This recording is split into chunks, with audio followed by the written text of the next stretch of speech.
नमस्ते मेरो नाम Zack हो अनि म हङकङमा बस्छु अहिले मेरो छेउमा हो एउटा साथी रोनोक अनि अहिले म यहाँ यता छु के गर्दै हो थाहा नै छैन Do you understand me? Yeah, talking about? I would consider like knowing some basic Cantonese like Leiho or like Samwachan Holok Chauping, all that basic stuff. Yutan Sumai Yatko Lengo Samko, and then what I want, Sutiu, Sutpek, I have to know what is that. Or you can just point Liko. This is how I'm using like body language to communicate. And the more I make a habit of it, then eventually Liko ye, then this one is actually called Sutko.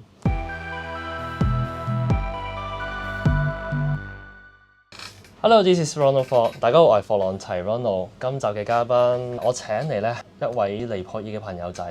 咁但係咧，今集咧我真係要全程用英文啦，就可能只可以用好少量嘅中文啦。My name is Zack Calixtus. People call me Zack, and I'm an artist that has been doing music for 16 years in Hong Kong. I'm born and raised in Hong Kong, but actually my homeland is from Nepal, so I'm actually Nepalese. And normally I would be doing what type of music is normally I would be performing and most likely on recording studios and etc. As a Hong Kong-born Nepalese rapper, how have your cultural background to influence your music? So how it has influenced me is actually most of my friends that when I grow up was all Nepalese, and we used to play around right around our parks, like towns, because we used to live around Kowloon, like Jordan, Yamate. And one day it was just like these NGOs who's been like helping non-locals to facilitate it with resources. So there was a chance where I actually picked up a guitar, and it made me wanted to like get more passionate to learn music, and thanks to this kind of like society, it made me like lead closer to music, and then that's how my journey actually went towards music. As you mentioned that the community, all of them are Nepalese. Yeah. No any Chinese, Cantonese, Hong Kong people. Most hard likely because like everyone would have their own groups, and I actually like studied in an English school and English government school, and normally like I would meet my surroundings would normally be full with Nepalese, Filipinos, Pakistani, Indian. It would be like maybe like one or two person, and it will be a local. I would like to know more about your daily. Is it difficult to living in Hong Kong? I'm very comfortable living in Hong Kong, and I know the language barrier is one of the biggest problem here and among the non-locals and locals. But in my daily life, I would consider like knowing some basic Cantonese like Leiho or like Samwachan Holok Chauping, all that basic stuff. Yutan Sumai Yatko Lengo Samko, and as long as I know like Yat Isam say, and then what I want, Sutiu, Sutpek, I have to know what is that. Or you can just point Liko. This is how I'm using like body language to communicate. And the more I make a habit of it, then eventually Liko ye, then this one is actually called Sutko. And then it's just practice, I guess. That's how I've been surviving in Hong Kong in my daily life. Yeah. Did you have a Chinese name for yourself? My Chinese name, actually, I don't really have a Chinese name. Like, actually, many teachers tried to make it for me when I was small, but I don't really remember. You don't really remember that? Yeah. How have your experience grow up in Hong Kong have any other bearing in Hong Kong? I think education level, living standard level. Like, what I believe is like, because I have made friends with local and non-local, and I can distinguish like the difference from hearing from their stories from both sides. And I'm in the middleman that I agree to both like lives working separately. It's like we're in Hong Kong. It's such a small city, but everyone's life is different there. Everyone's like, maybe like some person like has facing another challenge in daily lives, while another one is facing another one. For my side, what I can tell you is like many of these, not only just Nepalese, it's like non-locals, actually came to Hong Kong because of our parents or grandparents, because of maybe like British Army, or like or maybe like working visa, or like, you know, family relation, marriage, anything that they are permitted to stay in Hong Kong. I guess the most biggest challenge when our parents or grandparents come to Hong Kong would be like, what are they saying? What is language is this? Oh, it's a city side. Like, oh, why is everything moving so fast? Because in Hong Kong, everything moves real fast. Like, time goes really fast for them. I guess that's the most biggest challenge they would face. And the second would be racism, discrimination. Although, in this year, like, back then when I was a small kid, there used to be like some locals like telling other non-locals or even me to go back to your country, or you don't belong here, or like calling us chachais, or like, you know, a lot of things. But as gradually, like as in 2024, I can see it has been more modern, the society, and the challenge. Also, like we are the next generation, so we are born and raised in Hong Kong, and we're also adapting to Hong Kong society, learning the language. So everything is getting easier every year for the challenges. You mentioned that in your childhood or your school life have a little bit discrimination. But how about in the Hong Kong music scene or industry? Have any discrimination? Discrimination in Hong Kong industry that I wouldn't say Did you face that before? I have like contradict with those people, but for me, like I never treated like music as a competition or a challenging way to like superior some other people. And For example, the performance opportunity. mostly when it comes to my music journey of the 16 years, the only racism in music that I felt was, actually there was couples a lot. Like when I was 16, like I was signed in a China record label, and then they asked me to sing Kam Tin or Hei Fun Le by Beyond. And then I said I couldn't sing that because it's in Cantonese, and then they rejected their own offer, which they gave me. And the second one that I would say is when I study in Hong Kong, HKDI, Hong Kong Design Institute. Well, after my high school, I was planning to study music for my top-up degree and higher diploma.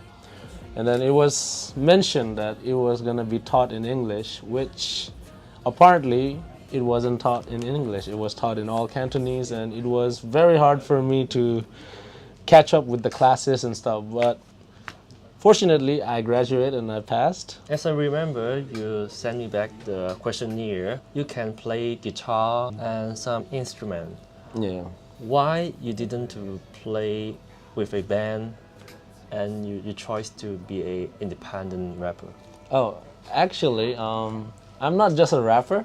I'm actually, I love to do music in every particle ways. Like I started from a band actually. When, like, as I mentioned previously, I started from a guitar, like how does NGOs or charities that would help us support, like, you know, giving us free guitars. Like, just by that guitar, it made me remember those friends. Every of those friends was my former bandmates. We used to be small. All right, you're in my band, you're in my band, we're all in a band. As life goes on, but my passion for music still stays strong. As I keep going, people will fall. People will not like lose interest. People will not have enough time. I knew this was happening, but the thing was, I started to notice that if I fully like give it on to myself as a musician, as an artist, and believe in myself, then I can reach more opportunities. So that's why I decided to put my band as a side projects and focus on my main public figure, which is me. I would like to define your position because before the interview, you told me that, oh, Ronald, I very difficult to reach the Hong Kong audience and draw the attention to focus your music. You told me that you as a band, you also as a rapper. But Hong Kong audience, how to define your position? Hong Kong, for me, one of the good thing that I can tell about Hong Kong is like the generation is appreciating arts and not only just music in terms of maybe cooking or drawing or like dancing.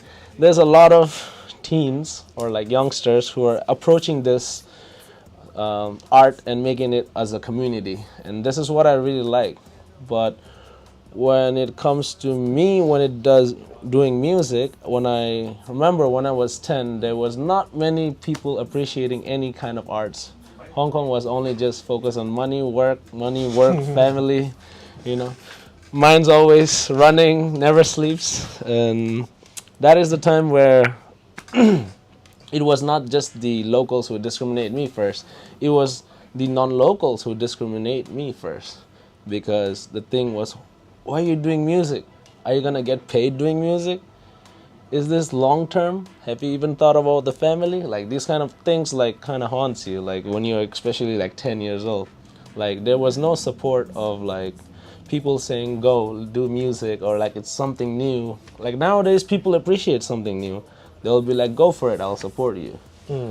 And yeah, compared to this society and that society, from that struggle that I did, and all I just remember was I just told myself to keep going and believe in God and then just keep being better and better. For me, Hong Kong is very difficult to reach more and more audience. But why you didn't target to your mother country? Because number one is my music is in English normally, and secondly, Not I'm more Nepali.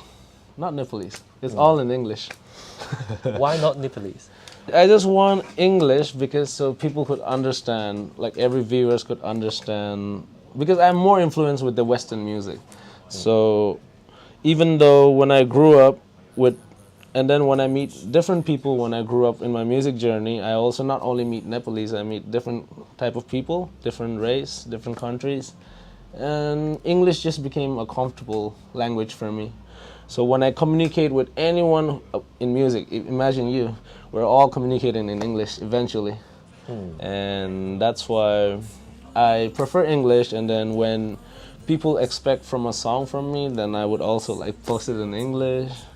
But when I want to promote my music in Nepal, let's say, it would not be as successful as Hong Kong, I believe, because I believe that they would want to have, the style is different.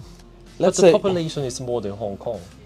Yeah, but they won't. Yeah, they don't. It's right. Yeah, but they don't listen to English music. At least Hong Kong people, some of them would listen to English music. Nowadays, it's very globalization. Yeah, that's true.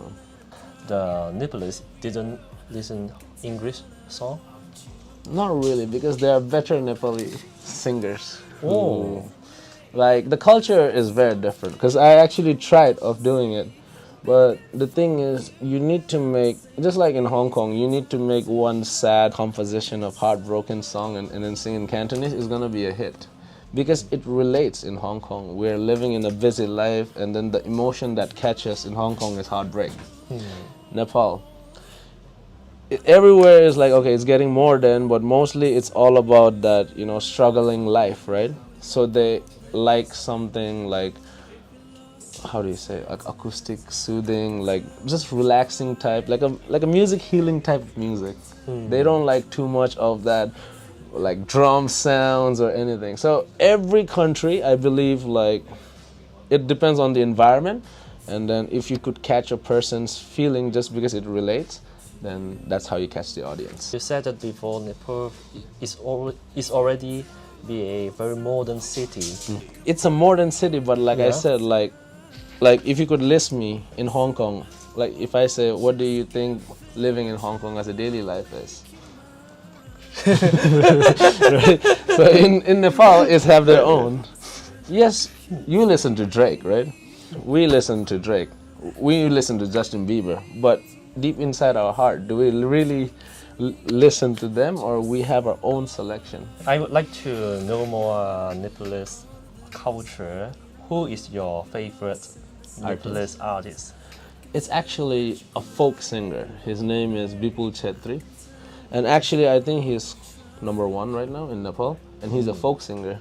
He basically used Nepali tradition music, tradition instruments, and then he convert that thing into a pop song, and then he goes tour around different countries.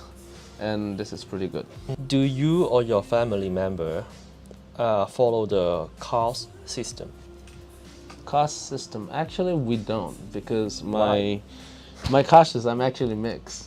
I'm actually full Nepalese, but my caste is also different. My mom is more of the northern side, the China side, I guess, and my dad is more on the south side, the India side. 哇，好複雜。So it's like, yeah, that's how, like, I don't know, from north to south they met, and then they came to Hong Kong, and then I was born. 啱啱我問及到一啲叫做種姓制度嘅嘢啦，咁一啲尼泊爾嘅國家咧都會有即係古時舊時啦，都係會分唔同嘅姓氏嘅制度嘅。咁我問佢有冇去即係佢嘅 family 或者佢有冇去跟隨呢個制度咧？咁佢話冇啊，因為其實而家都好個人口都好 mix 啊，都係唔會話去分啊，去有咁樣嘅種族嘅分類㗎啦。How do you navigate the challenge of being a rapper? You didn't speak Cantonese in Hong Kong music scenes. Actually, I used to tell myself, how would I actually do it? I guess everyone has their own strategy when it comes to you going yourself to the public, how you are representing yourself. I knew that when my music grows, I'm gonna eventually end up meeting with Hong Kong local rappers. And I did also like try to do shows with them, and then yes, they were doing all local music and like Cantonese rap, and then I was really thinking, would they really listen to my English songs? But what I understood was it's all about crowd control. Yes, maybe they would not understand my rap, but it's all about how you perform in the stage, right? You cannot just be there and just perform rap and then finish. You need to make them engage, you need to make them dance, or like make them like jump, or like, you know, you try to like be like an entertainer, like a performer. And I believe that's where like they would connect. And what I did, because my shows are normally as a rapper, I would like to jumping around in stage, going crazy, and then that's what people actually like me for the energy that I have. And that's how I also keep in touch with my local audience, because I know it's hard to remember me because of my face, but because of tomorrow they're probably gonna remember, I remember there was one guy who was jumping there, oh, he just like crazy. That's how you get audience. Did you try to collab with Hong Kong Cantonese rapper? Yes, I did.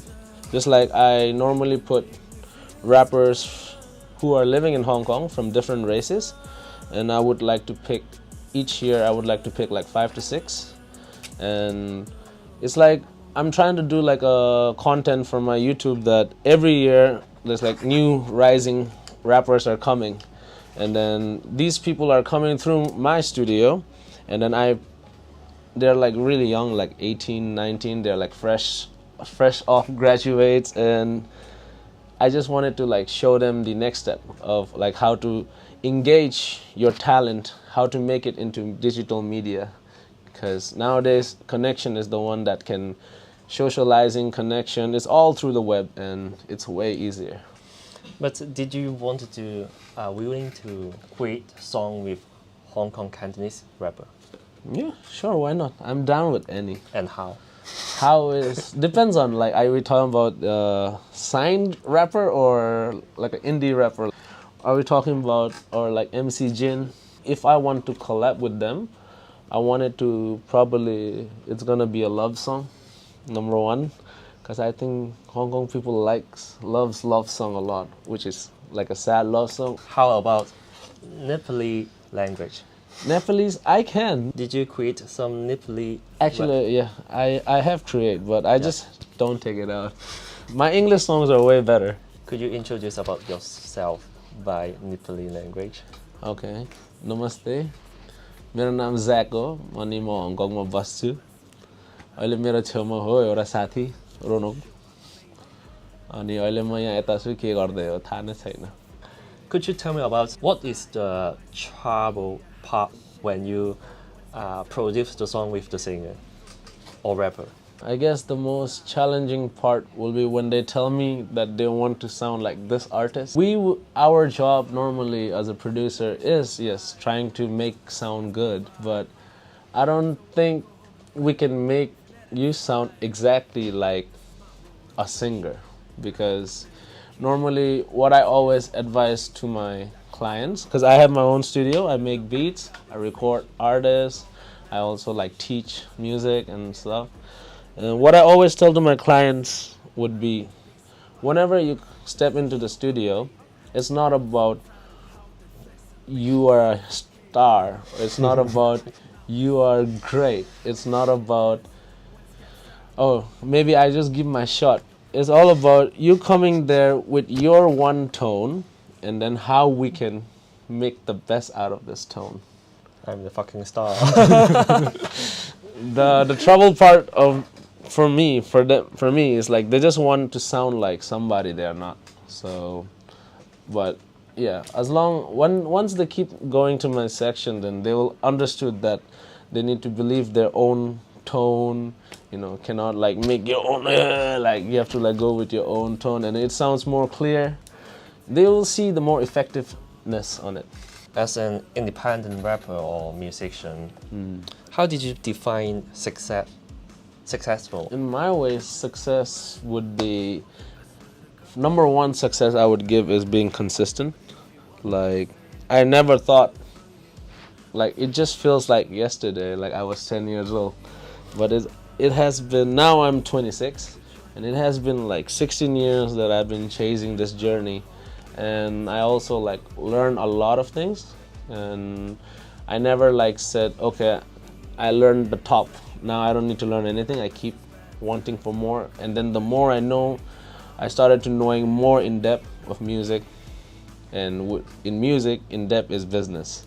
And my success actually went because number one is not to give up, and the number two success would be because of my talent that I can showcase or give something the people want. Maybe like some bars, their vocalists are like having a fever or having a cold, then I can at least substitute that. Getting or like going to client, some people, some youngster want to make music and raps, you gonna go get money there too. So anywhere that's like what I'm doing, that what I like doing, and I'm getting paid, I think that's the best feeling, and that's my success. Audience or fan base is also very important. Do you have any thinking or planning how to grow up the fan base? Because I would say the fan base is also depending on different places. If we're talking about Hong Kong, normally my fan base, what I like to target is international, and how I do it is from internet. I'm like putting it, like I'm like writing emails to editors or like playlists, curators, collaborators, just to share my music. And then I'm also trying to share digitally to radio station from online. So this is how I market my music among international fan base. But when it comes to local fan base, the only thing that I can see is collaborating with local artists, or like coming up with some content, like something new. Like as you can see, Afrobeats. It's something new to the ears, and everyone's starting to like Afrobeats. And it's so funny, actually. A lot of dancers in Hong Kong are into Afrobeats now. They all want to love dancing on the Afrobeats. So I guess something new, collaborating with a local artist, like who's well known. And number three would be live show. Because if I have to compare of other countries and then Hong Kong, the live show difference, there's a very big impact. I could see more effort, more dedication from other countries. In Hong Kong, it's just that, okay, this is set. It's too straight up. It doesn't feel the art, creativity is flowing. Did you think learning the Hong Kong culture is very difficult? I actually love Chinese food more than Nepalese food. Really? Why? I don't know. I just like it. It's simple. It's steam mostly. I like it. For me, Nepalese food is a bit too oily, too heavy. Maybe once a while it's yummy, right? But if you eat it every day, I don't think it's healthy. For Chinese food, at least it's not heavy. You know, that's for me is the heaviness of the food. Like I feel light when I eat Chinese food, and then it's also I'm also trying new stuff, so it's amazing. I'm not very Hong Kong style because Hong Kong people are like, they like to dress like Koreans, kawaii and cutes, you know. For me, I like to be more rough, more manly. I like my outfit like that. My favorite number is 4. Why? I like it. I was born on 4th of October. But everything lucky number is always 4. Like whenever I see 4, something lucky happens to me. But I know in Chinese it's the different way. Go die. And then also my favorite color is red, and then in Chinese in red is also strong, aggressive. So that's the difference. This doesn't matter. I think I prefer Hong Kong girls than Nepali girls. Why? Yeah. I don't know. It's just preference. But I don't know. Did you dating with Hong Kong people before? Yeah, I have dated. I have never dated Nepali. I've dated Hong Kong people. Really? Yeah. But how about your family? They're open. They open. Yeah, as long as they don't want me to go in bad ways. Because I also do a teacher, so I do English and music teacher, like as a section. And when I look at the tutoring or the secondary or primary school? Everything. It's just like freelancing. Freelancing. But I don't do it like full time. Oh. So when it comes to music, I always has to choose which one is better for me. And then I schedule my whole week, and then that whole week goes as planned like that. Planned by yourself. Yeah, because I do music as a freelancing, and that's how I've been doing ever since COVID. Did you do any interview in Hong Kong, for example, in media or radio or television channel? RTHK? RTHK, yeah. They're very welcome. Yeah, they're different culture. Yeah. But this RTHK is like a platform, right? Yeah. And then we also did View TV. View TV? For the band. Could you tell me more about your job in Hong Kong? My job in Hong Kong, I would say as I'm an independent solo artist, and I also do like bands, side project bands, I would consider myself as a freelancer. I normally would like plan ahead a week or 2, and then make all my bookings or confirmations, and then I go along with those plans. And then what kind of freelancing services I do is I have my own studio in Kwai Hing. So I record, I mix, I master, I even produce beats for people or like produce some songs. And I'm also like a teacher in other like secondary, primary schools, teaching kids how to like get a hint of musical instruments like ukulele, piano, maybe singing. So, and then number 3 is I would like to do gigs because I love performing, and I would perform around like Wan Chai Central. When it comes to non-local events, maybe around the bar areas. When it comes to local events like those, like Tom Lee, Y Concept, Warehouse, all those, it would be around. So it all depends. It's whoever gets the booking first, and this 3 I just manage as a full-time musician. Unfortunately, Y Concept already closed. Yeah, I remember they closed. Even this town needs, hidden agenda. Hidden agenda. Those were the times I used to scream like metal. I used to be a metal screamer. Like I used to like sing like "Let's go!" And then one day they all shut down. That I have to change. Could you share more about your future planning in Hong Kong?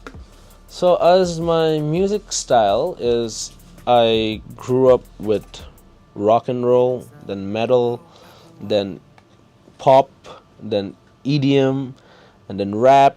Now I'm in a phase of R&B. So what I'm trying to do is like I want to learn every type of genres, like not like get some hint or ideas and fuse them all and fuse it and make my own like a album. And I think that album is called Mr. International. And I have gotten all the singers that I'm collaborating with. Some are in Brazil, some are in Africa. So basically, I'm gonna put different artists there, like singing their own language, like singing in Portuguese, or someone is singing in like probably French, something like that. So I'm thinking of that's my future, like making it very versatile, like any instrument, just like probably in a Brazilian instrument there will be djembe, for example. So I'm trying to connect that album and make it as unique and different as it is possible. That's my future plan. Final, anything else do you want to share with or tell to the audience, your family, your friend, and future self? So I would like to say everybody to stay safe, and I guess live your own life. Do not always forget that you are different, and that no one can tell you who are you unless you give it an effort. And I would like to say hi to the new fans or friends. My name is Zack Calixtus. You can find me in Google, you can find me in Spotify, you can find me in YouTube, IG, anywhere. You can find me anywhere, and I hope you guys would like my music and stay tuned. Yeah, check it out. Yeah. Please follow Zack's social platform. Yes. Also, please share, like, and comment, and follow my channel. See you. You said that you have signed it with a label before. How about the situation now? Like it's lost in contact, like right because Lost contact? yeah, because they thought that I was Chinese. Didn't have any agreement. No, they want me to like send them a video of me singing. Just words of mouth talk. Yeah, words of mouth talking. Yeah. Like they just approached me because I used to busk when I was in high school. While I was busking, and then a person just approached